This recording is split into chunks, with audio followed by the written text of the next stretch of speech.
El drama de Jesús por José Julio Martínez. Vida de nuestro Señor Jesucristo. Acto tercero. Frente a frente. Conmigo o contra mí.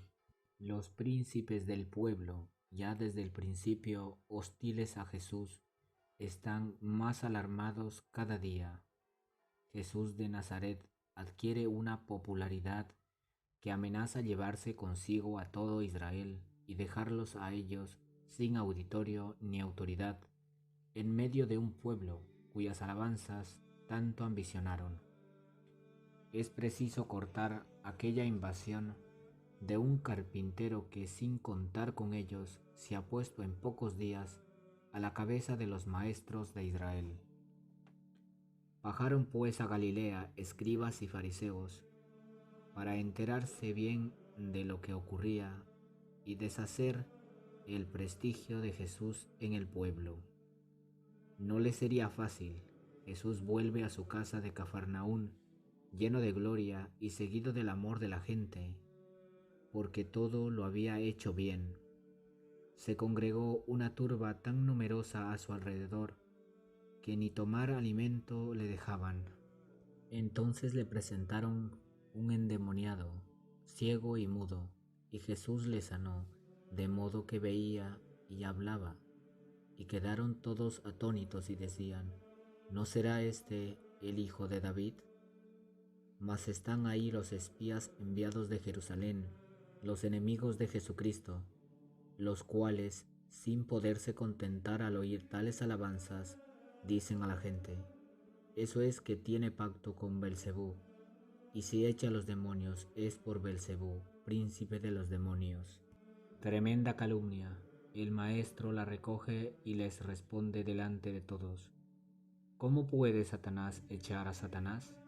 Porque todo reino dividido contra sí mismo no puede subsistir. Y si Satanás echa a Satanás y se levanta contra sí mismo, está dividido contra sí, y por lo tanto, ¿cómo podrá permanecer su reino? De ningún modo, sino que vendrá su fin. Además, si yo lanzo los demonios por virtud de Belcebú, vuestros hijos, ¿por quién los lanzan? Por eso, ellos serán vuestros jueces. Ahora bien, si yo lanzo los demonios por el poder de Dios, no podéis negar que ha llegado a vosotros el reino de Dios. Después de haberles probado que si arrojaba los demonios era en nombre de Dios, les advierte la necesidad de ponerse de su parte o de la del demonio. El que no está conmigo está contra mí, y el que no recoge conmigo desparrama. No hay términos medios, no hay componendas. Y como la calumnia ha sido tan horrible, les avisa de su gravedad y de la condenación que con ella se acarrean.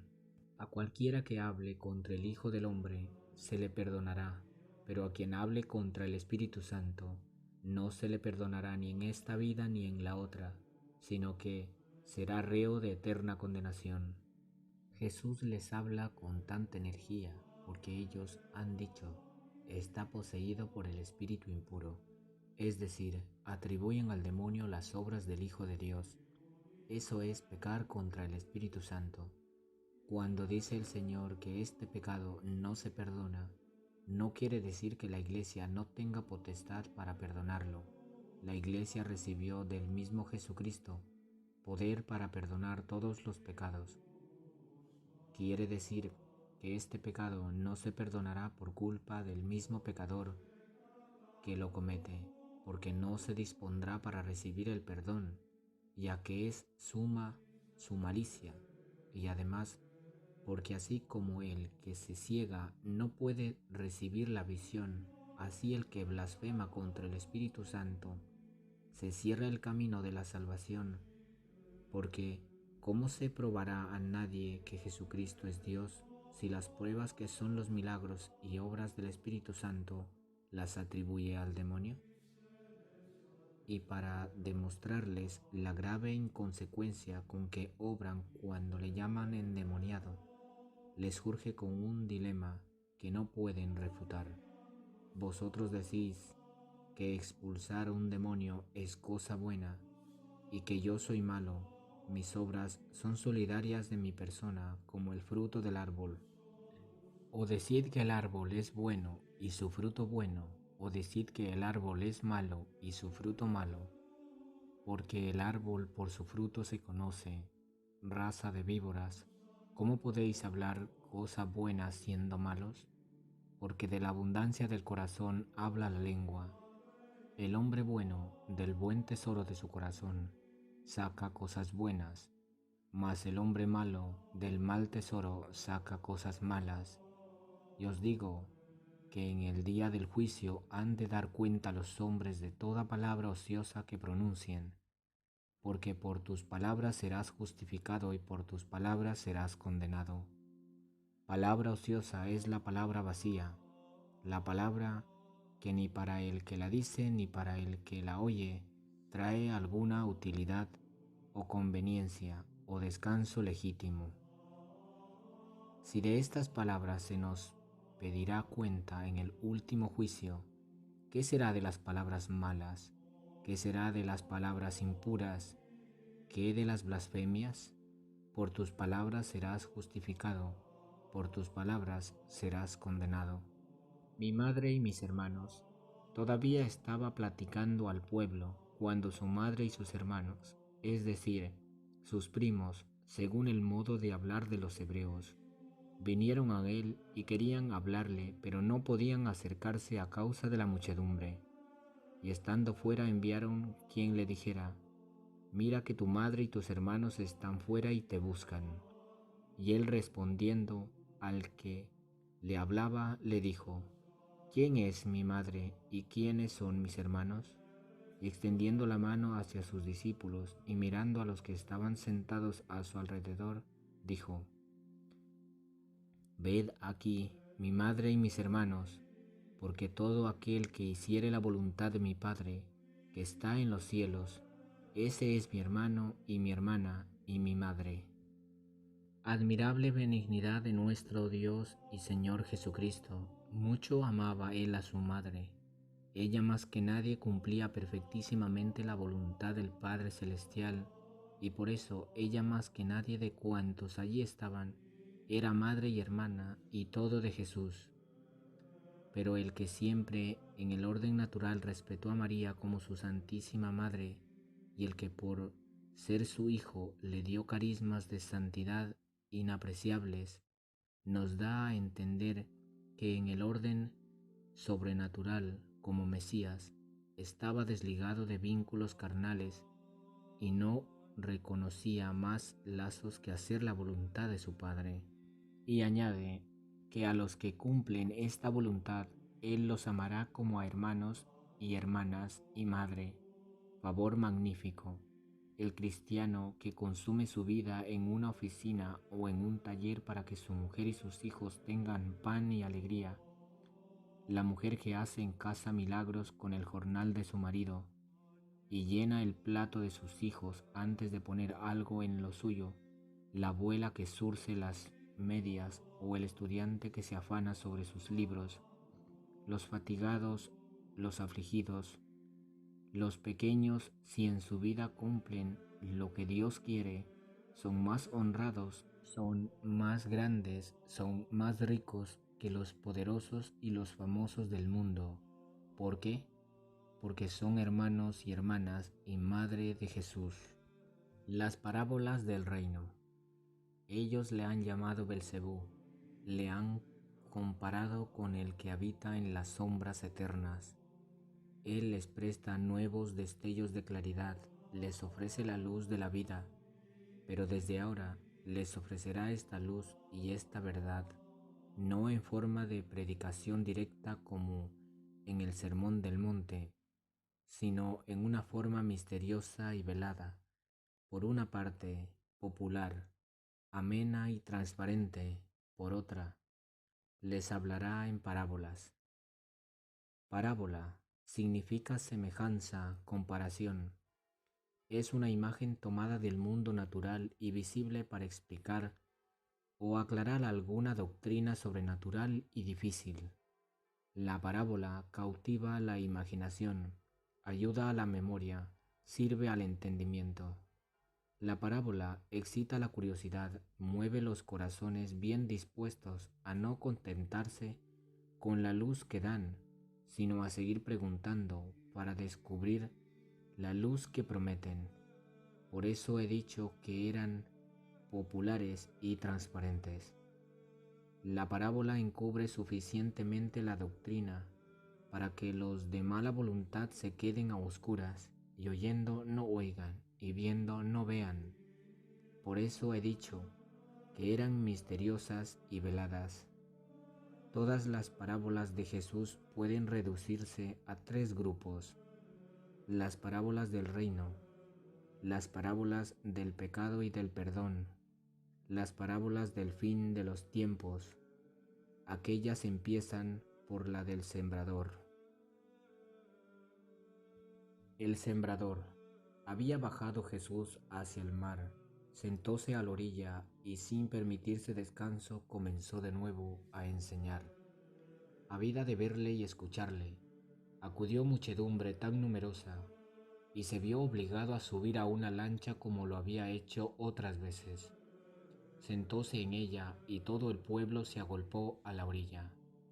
Precioso espectáculo era por la tarde, en los suaves acantilados de la costa, que formaban un anfiteatro enfrente del mar, se acomodaron de pie o sentados miles y miles de Galileos, fijos los ojos en aquel maestro que allá abajo, en una lancha suavemente mecida por el lago, levantaba hacia ellos aquella suavísima mirada, bañada a un mismo tiempo en amor, en misericordia y en compasión, tanto más acendrada cuanto que él conocía lo que cada uno entonces pensaba y lo que cada uno en adelante había de pensar y hacer, y recordando lo que ya para entonces había predicado y enseñado, y dándose cuenta del diverso modo que su palabra había sido recibida por aquellos que allí estaban y por los demás que le habían escuchado en todas partes, determinó advertirles paternalmente el cuidado con que debían recibir su predicación y el empeño con que debían guardarla y cumplirla. Esperaba la gente que les quisiese hablar y extendiendo él graciosamente su mano les dijo: «Oíd». Un silencio admirable extendió sus alas por todo el auditorio y dijo el maestro: «Mirad, un día salió un sembrador a sembrar su semilla, y al sembrar una parte cayó hacia el camino y fue pisada, y vinieron las aves del cielo y la comieron.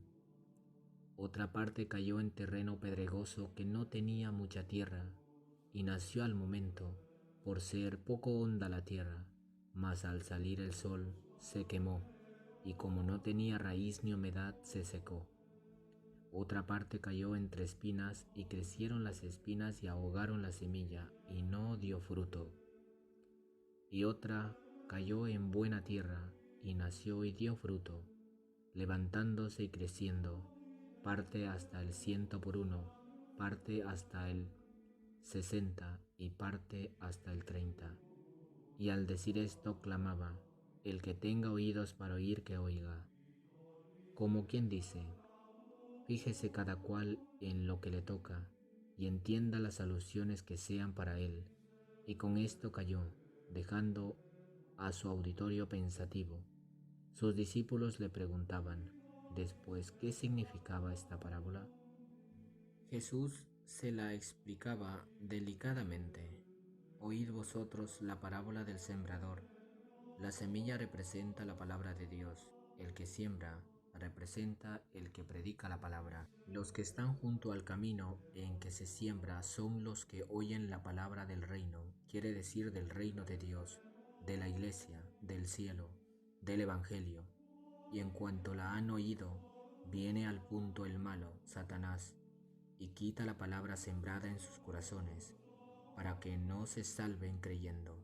Los que reciben la semilla en terreno pedregoso son aquellos que cuando oyen la palabra la reciben al punto con gusto, pero no echan raíz en sí, sino que son pasajeros, creen por algún tiempo, pero en el día de la tribulación En cuanto sale una persecución por la predicación, se escandalizan al punto y la abandonan. Lo que cae entre espinas es lo de aquellos que oyen la palabra de Dios, pero el afán y las ansiedades por el mundo, la falacia de las riquezas y los apetitos de las otras cosas, penetrándolos, ahogan la predicación y la dejan sin fruto. Los que reciben la semilla en buena tierra son los que oyendo con bueno y sincero corazón la palabra, la retienen y con paciencia dan fruto, unos de 100, otros de 60, otros de 30. He aquí una preciosa meditación para que todos los cristianos, propuesta por el mismo Hijo de Dios, cuántos se verán retratados en esta parábola, y ojalá se vean entre los que dan algún fruto, siquiera el de 30 y aún el de 10. La semilla escondida. No se llenan de grano las espigas rápidamente, no se convierten en un día los que oyen el mensaje feliz del reino de Dios.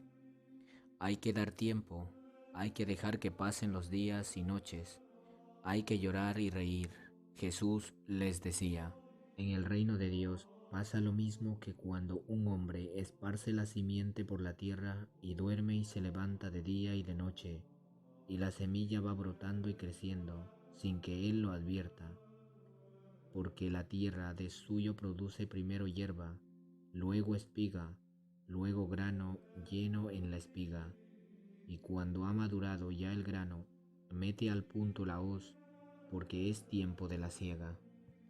Lo mismo que en el campo, parece que el reino de Dios, Jesucristo siembra la palabra de su doctrina, sin que vea fruto alguno.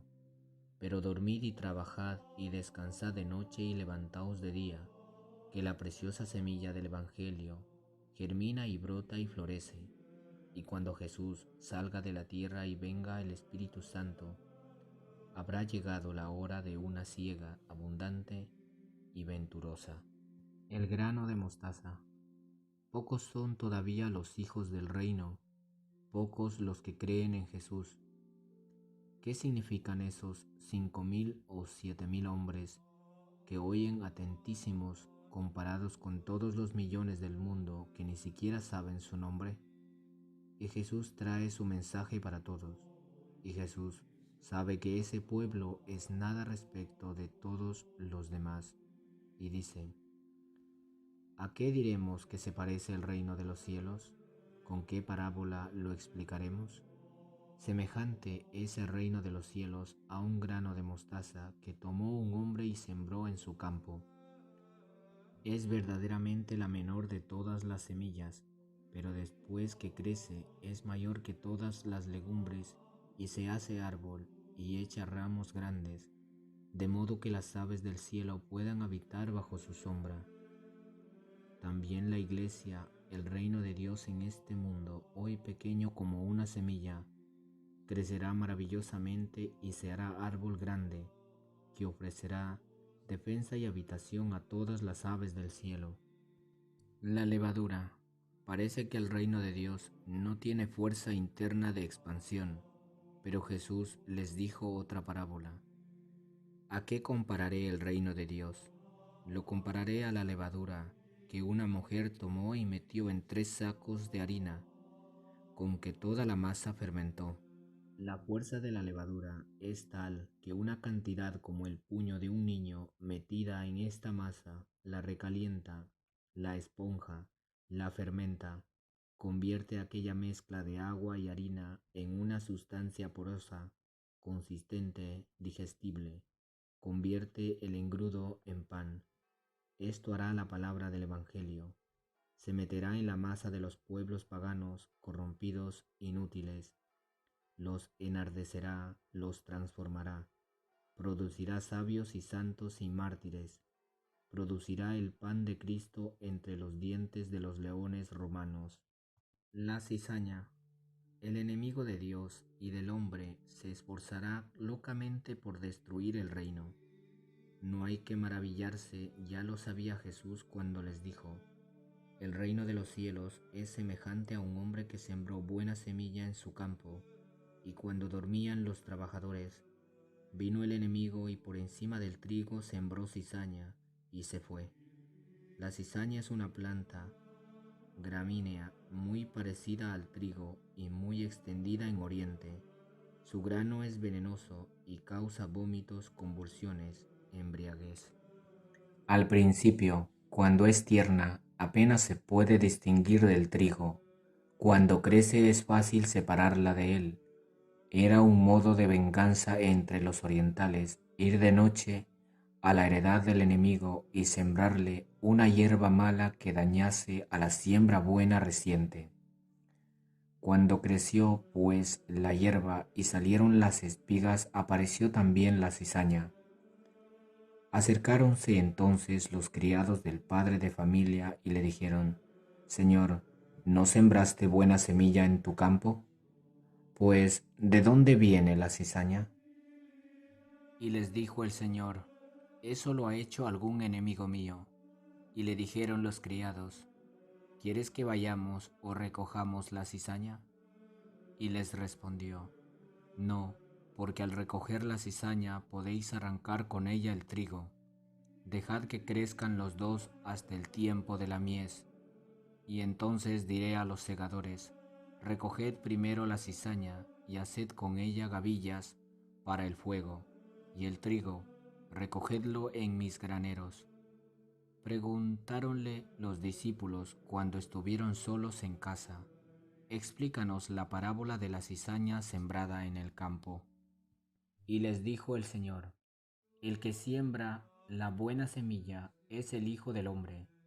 El campo es el mundo. La buena semilla son los hijos del reino. La cizaña son los malos hijos. El enemigo que la siembra es el diablo. La siega es el fin del mundo. Los segadores son los ángeles. Así pues, del mismo modo que se recoge la cizaña y se quema en el fuego, así se hará en el día del fin del mundo. El Hijo del Hombre enviará a sus ángeles, y éstos recogerán de su reino todos los escándalos y todos los que obran iniquidades, y los arrojarán en el horno del fuego. Allí será el llanto y el rechinar de dientes. En cambio, los justos brillarán como soles en el reino de su Padre. En el campo de trigo hay cizaña, en la iglesia de Dios hay malos hijos. Por sus altísimos designios ha permitido el Señor que hasta el fin de los siglos el demonio ponga las semillas de maldad y que tenga sus seguidores en la misma tierra donde Jesucristo puso la semilla buena de su palabra y donde tiene sus amigos fieles. Si el dueño de los campos no destruye la cizaña, es por amor al trigo. Si Dios no envía mayores castigos sobre los malos, es por amor a los buenos. Si Dios permite que los malos vivan y triunfen, es para que los buenos aumenten su tesoro de paciencia y de méritos eternos. Si Dios concede beneficios a los malos, ¿cuántos les concede cada día? Es porque quiere que se conviertan y aumenten el número de los buenos. Pero el día de la siega se hará la separación irremediable. Dichoso el trigo que, en medio de la opresión, haya conservado para el Señor sus espigas de oro. Ay de la cizaña que martirizó al trigo y llenó de pena el corazón del padre de familia. Al fuego será lanzada sin remisión. El que tenga oídos para oír, que oiga. Con esta llamada de atención termina el maestro. Oíd bien, fijaos, recoged lo que os digo, que algún día os será necesario. El tesoro escondido. Desgracia grande de ser arrojado al fuego con la cizaña. Desgracia infinita perder el reino de los cielos. Todo se debe dar, todo se debe vender con tal de poseerlo, porque semejante es el reino de los cielos a un tesoro escondido en un campo. El hombre que lo encuentra, lo oculta y lleno de alegría por su hallazgo, va, vende cuanto tiene y compra aquel campo. La margarita preciosa. No todos encuentran con facilidad y sin haberlo buscado un tesoro escondido. Pero todos trabajan con sus clavos y martillos, o con su arado y azadón, o con sus libros y papeles, cada cual en su negocio. El negocio que exige toda entrega y todo sacrificio es el negocio del reino, porque el reino de los cielos es semejante al negociante que busca margaritas. Cuando haya una margarita preciosa, va, vende cuanto tiene y la compra. ¿Puede haber perla más preciosa que la eterna posesión de la eterna felicidad? Quien sabe que esto es el reino prometido, con gusto lo da todo por él. La parábola terrible. No basta pertenecer al reino visible, al reino empezado en este mundo, que es la Iglesia. A ella pertenecen muchos que no hacen obras dignas de su nombre, muchos que solo con el cuerpo están en el reino, muchos que serán arrojados fuera. El reino de los cielos es como una red que se echa al mar y recoge toda clase de peces, y cuando está llena, la sacan y luego sentados los pescadores a la orilla, eligen los buenos para sus cestos y arrojan fuera los malos. Lo mismo sucederá en el fin del mundo. Saldrán los ángeles y separarán los malos de entre los justos y los meterán en el horno del fuego. Allí será el llanto y el crujir de dientes. Con estas palabras había instruido el maestro a las gentes durante varias tardes a la orilla del mar de Galilea, entre el silencio de la playa y el murmullo de las olas. Al terminar las parábolas y las explicaciones que daba luego a sus discípulos, les preguntó: ¿Habéis entendido todas estas cosas? Ellos dijeron: sí. Y él les dijo: todo escriba bien instruido en las cosas del reino de los cielos debe parecerse a un padre de familia que saca de sus cofres cosas antiguas y nuevas. Como ellos han de ser los escribas y maestros del reino, les advierte que han de repartir la doctrina a las almas, lo mismo que un buen padre de familia reparte el pan a sus hijos.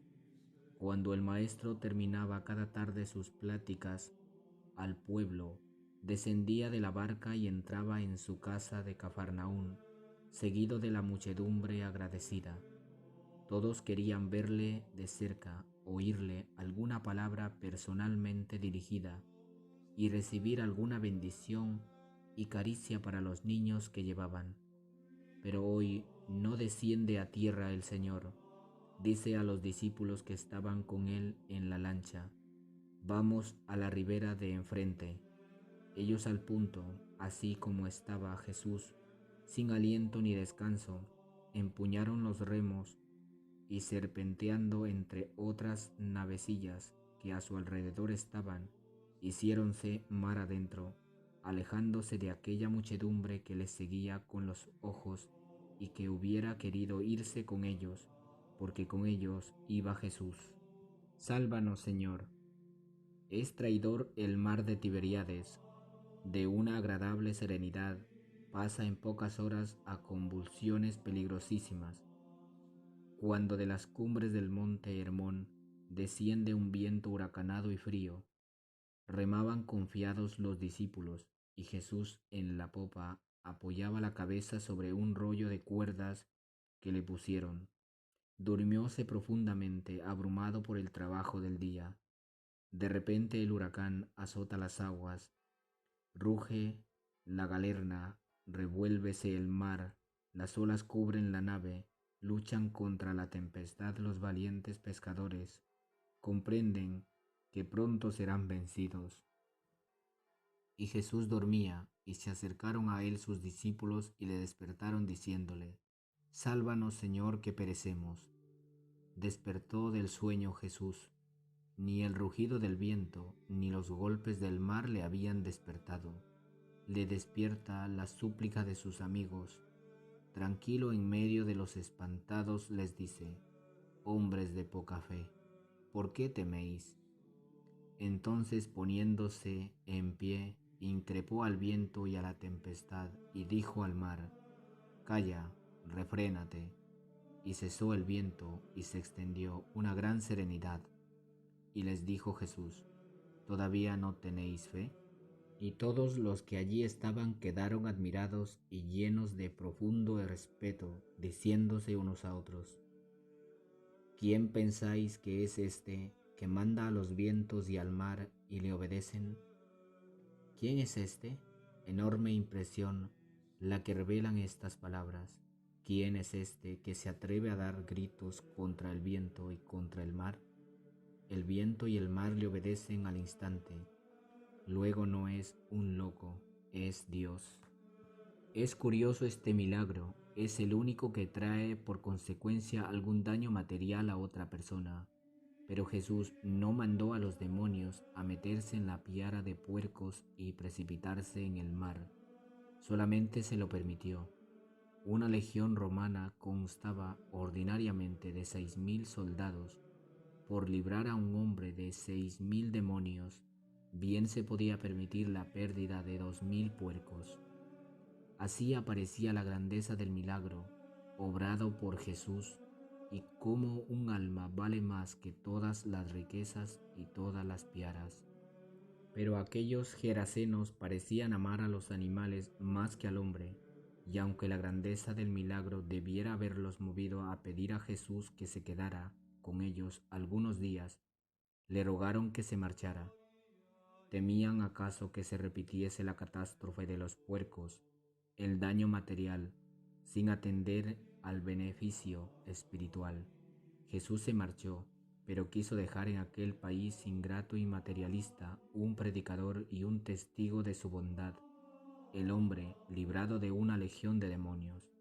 Vete a los tuyos y anúnciales lo que te ha hecho el Señor y cómo se ha compadecido de ti.